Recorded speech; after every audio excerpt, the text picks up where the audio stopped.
In the previous video, we have studied about the basic properties of integers. In this video, we will be studying about the properties of addition and subtraction of integers. So, properties of integers, first addition. Closure property. The sum of two integers is always an integer. So, if a and b are two integers, if we add a plus b, if we write a plus b, whatever the result is, say the answer is c, then c is also an integer. For example, say 4 plus 5 is equal to 9. 4 is an integer and 5 is an integer. If we add two integers, the result that we are getting, the sum that we are getting, this will also be an integer. Similarly, minus 6 is also an integer and 0 is also an integer. If we add minus 6 and 0, we will be getting minus 6. So, minus 6 is again an integer. So, closure property says that if we add two integers, the result is also an integer. Now, number 2, commutative law. For all integers a and b, we have a plus b is equal to b plus a. Say a and b are two integers, and if we add these two integers, if we add a with b, a plus b, then if we reverse the digits and if we add b plus a, still the answer will be same. Say for example, 4 plus 5 is 9.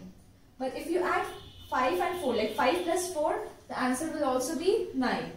So this is the commutative law, that a plus b will always be equal to b plus a.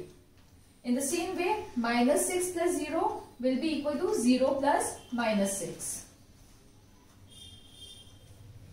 Associative law. For all integers a, b and c, we have a plus b plus c is equal to a plus b plus c. This means that if we add first two integers, and then if we add the third integer, the answer will be same as adding the last two integers and then adding the result with the first integer. Say for example, 5 plus 4 plus 3 will be equal to 5 plus 4 plus 3.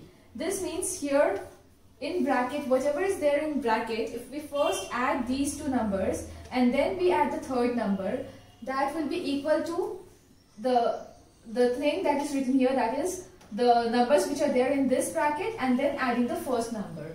So 5 plus 4 is 9, 9 plus 3 is 12. And on this side, 4 plus 3 is 7, 7 plus 5 is also 12. So you see the result of both these sides are same. So on adding three numbers, the answer will always be same if the digits are same.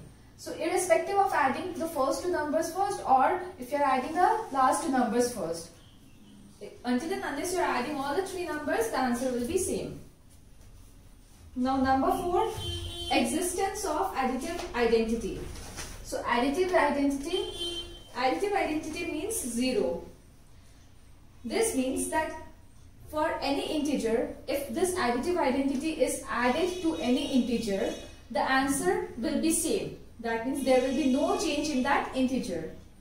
For example, if 0 is added to 9, the answer will be 9. Or if 9 is added to 0, then again the answer is 9. So 0 is the only number or only integer. If we add 0 to any of the integers, the answer will be same. So if it is minus 6 plus 0, again the answer is minus 6. So we are getting the same integer after adding 0. That is why it is known as additive identity. Now number 5, existence of additive inverse. Additive inverse means for every integer plus a, there exists an integer minus a. That means for every integer a, there is a minus a. For every positive number, there is a negative number. For every negative number, there is a positive number. So if we have to find out the additive inverse of any number, that means if the number is positive, we have to make the opposite sign. Like if it is positive, we have to put the negative sign. Or if it is negative, we have to put the positive sign. Say the number is 7. So the additive inverse of 7 is minus 7. And how do we calculate the additive inverse? We can calculate this by just simply adding the two numbers, like 7 plus minus 7, it should be 0. If the answer is 0, that means that number is an additive inverse. So again, for every positive number, for every positive integer, the additive inverse is its negative integer. And for every negative integer, the additive inverse is its positive integer. Now let us look at the properties of integers. Subtraction, the subtractive properties of integers. So number 1 says the difference of two integers is always an integer. This is same like the first property of addition of integers. So here the difference of two integers, say a and b are integers. If we subtract a and b, we will get result c, and c is also an integer. This is the same property as that of addition. Now number 2, for any two different integers a and b, we have a minus b is not equal to b minus a. See, in case of addition of integers, the property was commutative law. So in commutative law, a plus b was equal to b plus a in case of addition. But here in case of subtraction, a minus b will not be equal to b minus a. Say for example, 5 minus 3 will not be equal to 3 minus 5. I will tell you how. That we will discuss when we will be doing the number line, the subtraction on number line. So number 3, for any integers a, b and c, not all 0, a minus b minus c is not equal to a minus b minus c. So this was again, this is also a reverse of the property of addition of integers, that was associative law. In associative law, it was a plus b plus c is equal to a plus b plus c. But here a minus b minus c will not be equal to a minus b minus c. Number 4, if a is an integer, then a minus 0 is equal to a, and 0 minus a is equal to minus a. Say a is 5. 5 is an integer. Now 5 minus 0 will be equal to 5. But 0 minus 5 will not be equal to 5. Then the sign of a will change, or the sign of the integer will change. So 0 minus 5 will become minus 5. Now number 5, we have minus of minus a is equal to a. This means that the additive inverse of minus a is plus a.